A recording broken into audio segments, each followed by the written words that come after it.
ओम शांति। आज 2 मई 2024 की बाबा की साकार मुरली है। मुरली के महावाक्य हैं, मीठे बच्चे ज्ञान की बुलबुल बन आप समान बनाने की सेवा करो।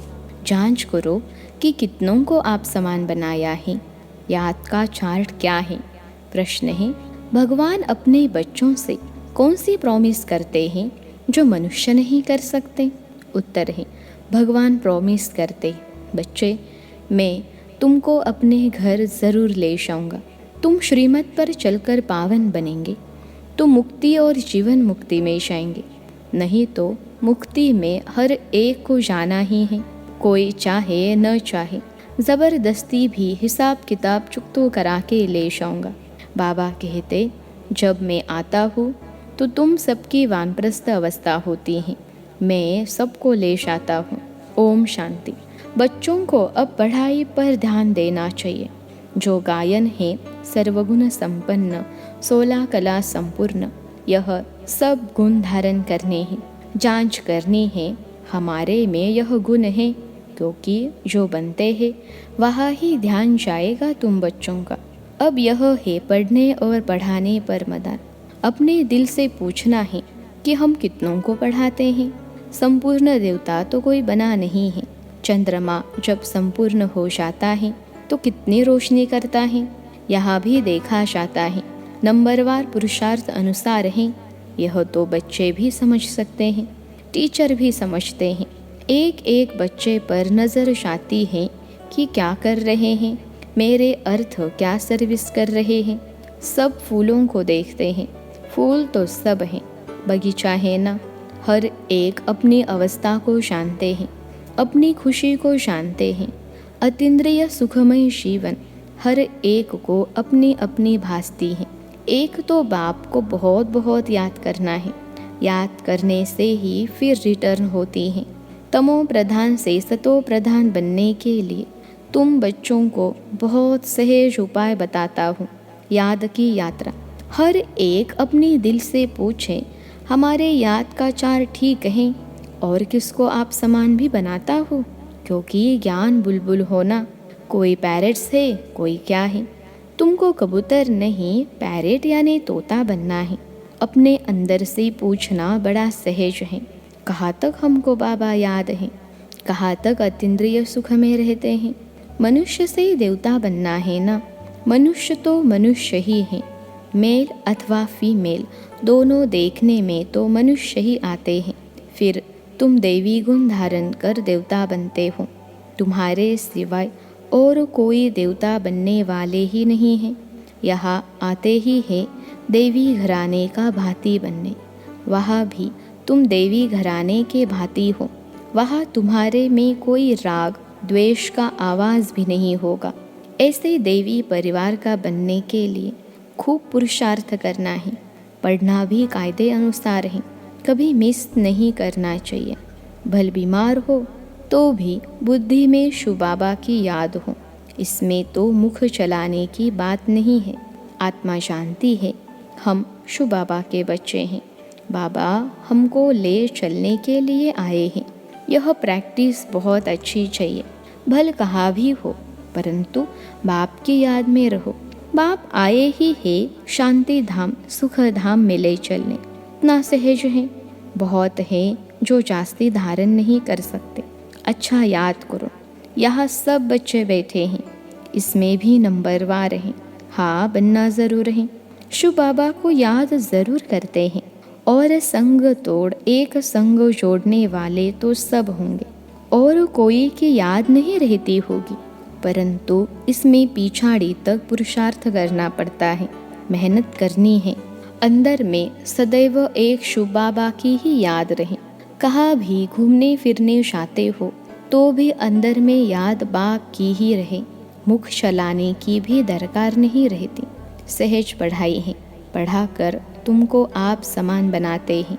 ऐसी अवस्था में ही तुम बच्चों को जाना है। जैसे सतो प्रधान अवस्था में आए हैं, उस अवस्था में फिर जाना है। यह कितना सहज है समझाने में। घर का कामकाज करते चलते फिरते अपने को फूल बनाना है। जांच करनी है हमारे में कोई गड़बड़ तो नहीं है।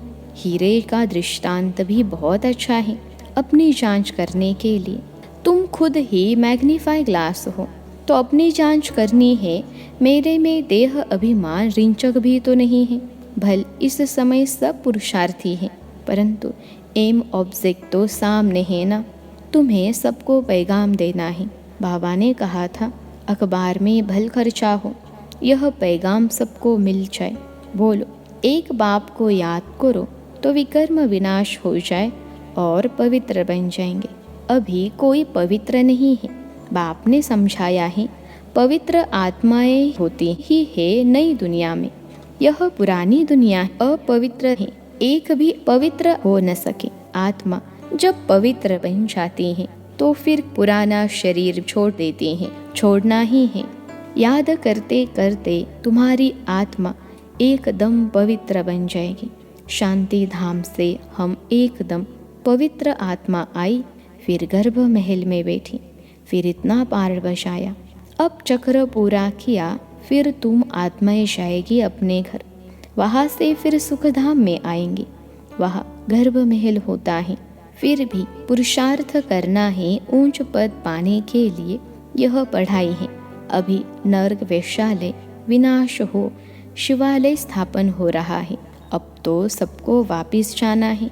तुम भी समझते हो हम यह शरीर छोड़ जाकर नई दुनिया में प्रिंस प्रिंसेस बनेंगे। कोई समझेंगे हम प्रजा में चले जाएंगे। इसमें बिल्कुल लाइन क्लियर हो। एक बाप की ही याद रहे और कुछ भी याद न आए। इसको कहा जाता है पवित्र बेगर। शरीर भी याद न रहे। यह तो पुराना छी शरीर है ना। यहाँ जीते जी मरना है, यह बुद्धि में रहना है। अभी हमको वापिस घर जाना है। अपने घर को भूल गए थे, अब फिर बाप ने याद दिलाया है। अभी यह नाटक पूरा होता है। बाप समझाते हैं तुम सब वानप्रस्थी हो। सारे विश्व में जो भी मनुष्य मात्र हैं, सबकी इस समय वानप्रस्थ अवस्था है। मैं आया हूँ सभी आत्माओं को वाणी से परे ले जाता हूँ। बाप कहते हैं अभी तुम छोटे बड़े सबके वानप्रस्थ अवस्था है। वानप्रस्थ किसको कहा जाता है यह भी तुम जानते नहीं थे। ऐसे ही जाकर गुरु करते थे। तुम लौकिक गुरुओं द्वारा आधा कल्प पुरुषार्थ करते आए हो, परंतु ज्ञान कोई भी नहीं। अब बाप खुद कहते हैं तुम छोटे बड़े सबकी वानप्रस्थ अवस्था है। मुक्ति तो सबको मिलनी है। छोटे बड़े सब खत्म हो जाएंगे। बाप आया है सबको घर ले जाने। इसमें तो बच्चों को बहुत खुशी होनी चाहिए। यहाँ दुख भासता है, इसलिए अपने घर स्वीट होम को याद करते हैं। घर जाना चाहते हैं, परंतु अक्ल तो है नहीं। कहते हैं हम आत्माओं को अब शांति चाहिए। बाप कहते हैं कितने समय के लिए चाहिए। यहाँ तो हर एक को अपना अपना पार्ट बजाना है। यहाँ कोई शांत तो थोड़े ही रह सकते। आधा कल्प इन गुरुओं आदि ने तुमसे बहुत मेहनत कराई। मेहनत करते भटकते भटकते और ही अशांत बन पड़े हो। अब जो शांतिधाम का मालिक है वह आकर सभी को वापिस ले जाते हैं, पढ़ाते भी रहते हैं। भक्ति करते ही है निर्वाण धाम में जाने के लिए, मुक्ति के लिए। यह कभी भी किसके दिल में नहीं आएगा कि हम सुखधाम में जाए। सब वानप्रस्थ में जाने के लिए पुरुषार्थ करते हैं। तुम तो पुरुषार्थ करते हो सुखधाम में जाने के लिए। जानते हो पहले वाणी से परे अवस्था ज़रूर चाहिए। भगवान भी प्रॉमिस करते हैं बच्चों से, मैं तुम बच्चों को अपने घर ज़रूर ले जाऊंगा, जिसके लिए तुमने आधा कल्प भक्ति की है। अब श्रीमत पर चलेंगे तो मुक्ति जीवन मुक्ति में चलेंगे, नहीं तो शांति धाम तो सबको जाना ही है। कोई चलना चाहे व न चाहे, ड्रामा अनुसार सबको जाना है ज़रूर। पसंद करो न करो, मैं आया हूँ सबको वापिस ले चलने। ज़बरदस्ती भी हिसाब किताब चुकतो कराए ले चलूँगा। तुम सतयुग में जाते हो, बाकी सब वाणी से परे शांति धाम में रहते हैं। छोड़ेंगे कोई को भी नहीं, नहीं चलेंगे तो भी सज़ा देकर मार पीट कर भी ले चलूँगा। ड्रामा में पार्ट ही ऐसा है, इसलिए अपनी कमाई करके चलना है तो पद भी अच्छा मिलेगा। पिछाड़ी में आने वाले क्या सुख पाएंगे। बाप सबको कहते हैं जाना ज़रूर है, शरीरों को आग लगाए, बाकी सब आत्माओं को ले जाऊंगा। आत्माओं को ही मेरे साथ साथ चलना है। मेरी मत पर सर्वगुण संपन्न 16 कला संपूर्ण बनेंगे तो पद भी अच्छा मिलेगा। तुमने बुलाया है ना कि आकर हम सबको मौत दो। अब मौत आया कि आया, बचना किसको भी नहीं है। छी शरीर रहने नहीं है, बुलाया ही है वापिस ले चलो। तो अब बाप कहते हैं बच्चे, इस छी दुनिया से तुमको वापिस ले चलूँगा। तुम्हारा यादगार भी खड़ा है, देलवाड़ा मंदिर है ना, दिल लेने वाले का मंदिर आदि देव बैठा है। शिव बाबा भी है, बाप दादा दोनों ही हैं। इनके शरीर में बाबा विराजमान है। तुम वहाँ जाते हो तो आदि देव को देखते हो, तुम्हारी आत्मा शांति है। यह तो बाप दादा बैठे हैं। इस समय तुम जो पार्ट बजा रहे हो उसकी निशानी यादगार खड़ा है। महारथी, घोड़े सवार, प्यादे भी है। वह है जड़, यह है चैतन्य। ऊपर में बैकुंठ भी है। तुम मॉडल देखकर आते हो, कैसा देलवाड़ा मंदिर है तुम तो जानते हो। कल्प कल्प यह मंदिर बनता है, ऐसा ही जो तुम जाकर देखेंगे। कोई कोई मूंझ पड़ते हैं, यह सब पहाड़ियाँ आदि टूट फूट गई फिर बनेंगे कैसे। यह ख्यालात करने नहीं चाहिए। अभी तो स्वर्ग भी नहीं है, फिर वह कैसे आएगा। पुरुषार्थ से सब बनता है ना। तुम अभी तैयारी कर रहे हो स्वर्ग में जाने लिए। कोई कोई उलझन में आकर पढ़ाई ही छोड़ देते हैं। बाप कहते हैं इसमें मूंझने की तो कोई दरकार नहीं है। वहाँ सब कुछ हम अपना बनाएंगे। वह दुनिया ही सतो प्रधान होगी। वहाँ के फल फूल आदि सब देख कर आते हैं, शुभ रस पीते हैं।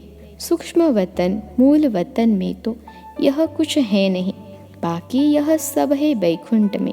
वर्ल्ड की हिस्ट्री ज्योग्राफी रिपीट होती है, यह निश्चय तो पक्का होना चाहिए। बाकी किसकी तकदीर में नहीं है तो कहेंगे यह कैसे हो सकता है। हीरे जवाहरात जो अभी देखने में नहीं आते वह फिर कैसे होंगे, पूज्य कैसे बनेंगे। बाप कहते हैं यह खेल बना हुआ है पूज्य और पुजारी का। हम सो ब्राह्मण, देवता, क्षत्रिय। यह सृष्टि चक्र जानने से तुम चक्रवर्ती राजा बनते हो। तुम समझते हो तब तो कहते हो बाबा कल्प पहले भी आपसे मिले थे। हमारा ही यादगार मंदिर सामने खड़ा है, इसके बाद ही स्वर्ग की स्थापना होगी। यह जो तुम्हारे चित्र हैं इनमें कमाल है, कितना रुचि से आकर देखते हैं। सारी दुनिया में कहा भी कोई ने नहीं देखा है, न कोई ऐसा चित्र बनाकर ज्ञान दे सकते हैं, कॉपी कर न सके। यह चित्र तो खजाना है जिससे तुम पद्मा पदम भाग्यशाली बनते हो। समझते हो हमारे कदम कदम में पदम है, पढ़ाई का कदम। जितना योग रखेंगे, जितना पढ़ेंगे उतना पदम। एक तरफ माया भी फुल फोर्स में आएगी। तुम इस समय ही शाम सुंदर बनते हो। सतयुग में तुम सुंदर थे, गोल्डन एजर। कलयुग में हो शाम, आयरन एजर। हर एक चीज़ ऐसे होती है। यहाँ तो धरने भी कल राठी है, वहाँ तो धरती भी फर्स्ट क्लास होगी। हर चीज़ सतो प्रधान होती हैं। ऐसे राजधानी के तुम मालिक बन रहे हो, अनेक बार बने हो। फिर भी ऐसी राजधानी के मालिक बनने का पूरा पुरुषार्थ करना चाहिए। पुरुषार्थ बगैर प्रारब्ध कैसे पाएंगे। तकलीफ कोई नहीं है, मुरली छपती है, आगे चलकर लाखों करोड़ों के अंदाज में छपेगी। बच्चे कहेंगे जो कुछ पैसे है वह यज्ञ में लगा दे, रख कर क्या करेंगे। आगे चल देखना क्या क्या होता है। विनाश की तैयारियां भी देखते रहेंगे, रिहर्सल होती रहेगी, फिर शांति हो जाएगी। बच्चों की बुद्धि में सारा ज्ञान है तो बड़ा सहज, सिर्फ बाप को याद करना है। अच्छा, मीठे मीठे सिखलते बच्चों प्रति माता पिता बाप दादा का याद प्यार और गुड मॉर्निंग। रूहानी बाप की रूहानी बच्चों को नमस्ते। हम रूहानी बच्चों की सिखलते रूहानी माता पिता बाप दादा को याद प्यार, गुड मॉर्निंग और नमस्ते बाबा नमस्ते। धारणा के लिए मुख्य सार। पहली पॉइंट है, इस शरीर को भी भूल पूरा पवित्र बेगर बनना है। लाइन क्लियर रखनी है, बुद्धि में रहे। अब नाटक पूरा हुआ, हम जाते हैं अपने स्वीट होम। दूसरी पॉइंट है, पढ़ाई के हर कदम में पदम है, इसलिए अच्छी तरह रोज़ पढ़ना है। देवता घराने का भांति बनने का पुरुषार्थ करना है। अपने आप से पूछना है कि हमें अतीन्द्रिय सुख कहाँ तक भासता है, खुशी रहती है। आज का वरदान है, बुद्धि के साथ और सहयोग के हाथ द्वारा मौज का अनुभव करने वाले खुश नसीब आत्मा भव। बुद्धि के साथ और सहयोग के हाथ द्वारा मौज का अनुभव करने वाले खुश नसीब आत्मा भव। विश्लेषण है, जैसे सहयोग की निशानी हाथ में हाथ दिखाते हैं, ऐसे बाप के सदा सहयोगी बनना। यह है हाथ में हाथ और सदा बुद्धि में साथ रहना, अर्थात मन की लगन में एक हो। सदा यही स्मृति रहे कि गॉडली गार्डन में हाथ देकर साथ साथ चल रहे हैं। इससे सदा मनोरंजन में रहेंगे, सदा खुश और संपन्न रहेंगे। ऐसी खुश नसीब आत्माएं सदा ही मौज का अनुभव करते रहते हैं। आज का स्लोगन है, दुआओं का खाता जमा करने का साधन है संतुष्ट रहना और संतुष्ट करना। दुआओं का खाता जमा करने का साधन है संतुष्ट रहना और संतुष्ट करना। अच्छा, ओम शांति।